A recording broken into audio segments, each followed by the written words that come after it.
പ്രിയ കുട്ടികളെ, നിങ്ങൾ +1 എക്സാം എഴുതാൻ റെഡി ആയിട്ടിരിക്കുന്ന കുട്ടികളല്ലേ? അതുപോലെ തന്നെ ഭാവിയിൽ ഒരു ഇന്റർവ്യൂവിന് പോകുമ്പോഴും ഓർത്തു വെക്കുക, ഈ അണ്ടർ കാസ്റ്റും ഓവർ കാസ്റ്റും എപ്പോഴും കൺഫ്യൂഷൻ ഉണ്ടാക്കുന്ന ഒരു സംഭവമാണ് ബാങ്ക് റിക്കൺസിലിയേഷൻ സ്റ്റേറ്റ്മെന്റിൽ. അതെങ്ങനെയാ വരുന്നതെന്ന് നോക്കാം.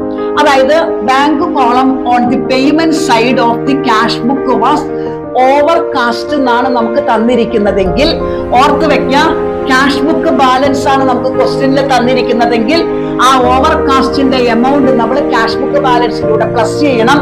അതുപോലെ തന്നെ പാസ്ബുക്ക് ബാലൻസ് ആണ് നമുക്ക് ക്വസ്റ്റ്യനിൽ തന്നിരിക്കുന്നതെങ്കിൽ ഓവർ കാസ്റ്റ് എമൗണ്ട് നമ്മൾ അതിൽ ഡിഡക്റ്റ് ആണ് ചെയ്യേണ്ടത്. ഇനി ഓർത്ത് വെക്കാം, bank column on the payment side of the cash book was undercast ആണ് നമുക്ക് തന്നിരിക്കുന്ന എമൗണ്ട് എങ്കിൽ, മക്കൾ ഓർത്ത് വെക്കാം, ക്യാഷ് ബുക്ക് ബാലൻസ് ആണ് നമുക്ക് തന്നിരിക്കുന്നതെങ്കിൽ ആ അണ്ടർ കാസ്റ്റിന്റെ എമൗണ്ട് നമ്മൾ ഡിഡക്ട് ചെയ്യണം. പാസ്ബുക്ക് ബാലൻസ് ആണ് നമുക്ക് ക്വസ്റ്റ്യൻ തന്നിരിക്കുന്നതെങ്കിൽ അണ്ടർ കാസ്റ്റിന്റെ എമൗണ്ട് നമ്മൾ